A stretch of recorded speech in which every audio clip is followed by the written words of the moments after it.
ದಿನದಿಂದ ದಿನಕ್ಕೆ ಹೆಚ್ಚಳ ಆಗ್ತಾ ಇದೆ. ಈ ಹಿನ್ನೆಲೆಯಲ್ಲಿ ಸದ್ಯಕ್ಕೆ ವಿಕ್ಟೋರಿಯಾ ಹಾಸ್ಪಿಟಲ್ನಲ್ಲಿ ನಡೆಸಿರುವಂಥ ಸಿದ್ಧತೆಗಳ ಕುರಿತಾಗಿ ನೋಡೋದಕ್ಕೆ ಸದ್ಯಕ್ಕೆ ವೈದ್ಯಕೀಯ ಶಿಕ್ಷಣ ಸಚಿವರಾದಂಥ ಶರಣು ಪ್ರಕಾಶ್ ಪಾಟೀಲ್ ಅವರು ಭೇಟಿಯನ್ನು ಕೊಟ್ಟಿರೋದು. ಸದ್ಯಕ್ಕೆ ನಮ್ಮ ಜೊತೆಗೆ ಇದ್ದಾರೆ, ಮಾತನಾಡಿಸೋಣ. ಸರ್, ಯಾವುದೇ ರೀತಿಯಾದಂಥ ಸಿದ್ಧತೆಗಳನ್ನು ಸದ್ಯಕ್ಕೆ ಈಗ ಮಾಡಲಾಗಿದೆ ಇಲ್ಲಿ? ಈಗ ರಾಜ್ಯಾದ್ಯಂತ ಈಗಾಗಲೇ ಒಂದು ಸುತ್ತಿನ ವಿಡಿಯೋ ಕಾನ್ಫರೆನ್ಸ್ ಮುಖಾಂತರ ಎಲ್ಲ ನಮ್ಮ ವೈದ್ಯಕೀಯ ಶಿಕ್ಷಣ ಇಲಾಖೆಯಲ್ಲಿ ಬರ್ತಕ್ಕಂಥ ಎಲ್ಲ ಒಂದು ಆಸ್ಪತ್ರೆಗಳಿಗೆ ಮತ್ತು ಸೂಪರ್ ಸ್ಪೆಷಾಲಿಟಿ ಆಸ್ಪತ್ರೆಗಳಿಗೂ ಕೂಡ ನಾವು ಸೂಚನೆಯನ್ನು ಕೊಟ್ಟಿದ್ದೀವಿ. ಅಲ್ಲಿ ಪ್ರತ್ಯೇಕವಾಗಿ ಕೋವಿಡ್ಗೆ ಒಂದು ವ್ಯವಸ್ಥೆಯನ್ನು ಮಾಡಲಿಕ್ಕೂ ಕೂಡ ನಾವು ಹೇಳಿದ್ದೀವಿ. ಮತ್ತು ಅವರಿಗೆ ಬೇಕಾಗಿರ್ತಕ್ಕಂಥ ಸಲಕರಣೆಗಳಾಗಿರ್ಬೋದು ಅಥವಾ ಇಕ್ವಿಪ್ಮೆಂಟ್ಸ್ ಆಗಿರ್ಬೋದು ಅಥವಾ ಟೆಸ್ಟಿಂಗ್ ಇಕ್ವಿಪ್ಮೆಂಟ್ ಆಗಿರ್ಬೋದು ಅಥವಾ ಔಷಧಿಗಳಾಗಿರ್ಬೋದು ಅಥವಾ ಮ್ಯಾನ್ ಪವರ್, ಇದೆಲ್ಲ ಅವರಿಗೆ ಸಿದ್ಧತೆ ಮಾಡ್ಕೊಳ್ಳಿಕ್ಕೆ ಹೇಳಿದ್ದೀವಿ. ಅವ್ರ ಬೇಡಿಕೆ ಏನಾದರೂ ನಮಗೆ ಸಲ್ಲಿಸಲಿಕ್ಕೆ ಕೂಡ ಹೇಳಿದ್ದೀವಿ.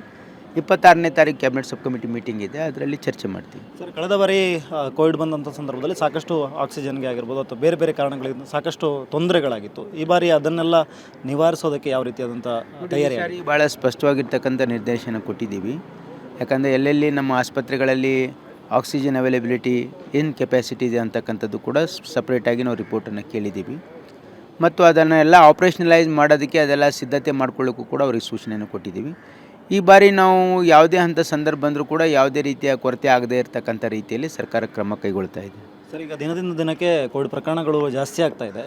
ಈ ನಡುವೆ ಮಾರ್ಗಸೂಚಿಗಳು ಇನ್ನೂ ಬಂದಿಲ್ಲ. ಇದು ಯಾವಾಗಿಂದ ಬರ್ಬೋದು? ಇದು ಜನ ಆತಂಕ ಪಡಬೇಕಾಗಿರ್ತಕ್ಕಂಥ ಅವಶ್ಯಕತೆ ಇಲ್ಲ ಅಂತಕ್ಕಂಥದ್ದು. ಯಾಕಂತಂದರೆ ಈ ತಳಿ JN1 ಏನು ತಳಿ ಇದೆಯಲ್ಲ, ಇದೇನು ಅಷ್ಟು ಅಪಾಯಕಾರಿ ತಳಿ ಅಲ್ಲ ಅಂತಕ್ಕಂಥದ್ದು. ಮತ್ತು ಈ ಕೇಸಸ್ಸು ಸ್ವಲ್ಪ ಜಾಸ್ತಿ ಆಗ್ಬೋದು ಅಂತಕ್ಕಂಥದ್ದನ್ನು ಕೂಡ ಅವ್ರು ಹೇಳಿದ್ದಾರೆ. ಆದರೆ ಸದ್ಯಕ್ಕೆ ಏನು ಅಂಥ ಅಪಾಯ ಇಲ್ಲದೆ ಇರೋದ್ರಿಂದ ಯಾವುದೇ ರೀತಿ ಸೂಚನೆ, ನಾವು ಕೆಲವೊಂದು ಸೂಚನೆಗಳನ್ನು ಕೊಟ್ಟಿದ್ದೀವಿ.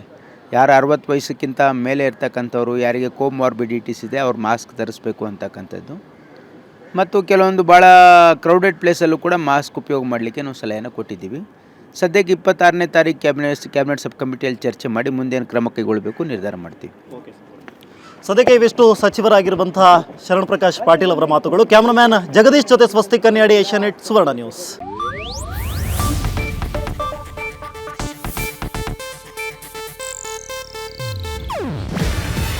ಇದು ಏಷ್ಯಾನೆಟ್ ನ್ಯೂಸ್ ನೆಟ್ವರ್ಕ್ ಪ್ರಸ್ತುತಿ.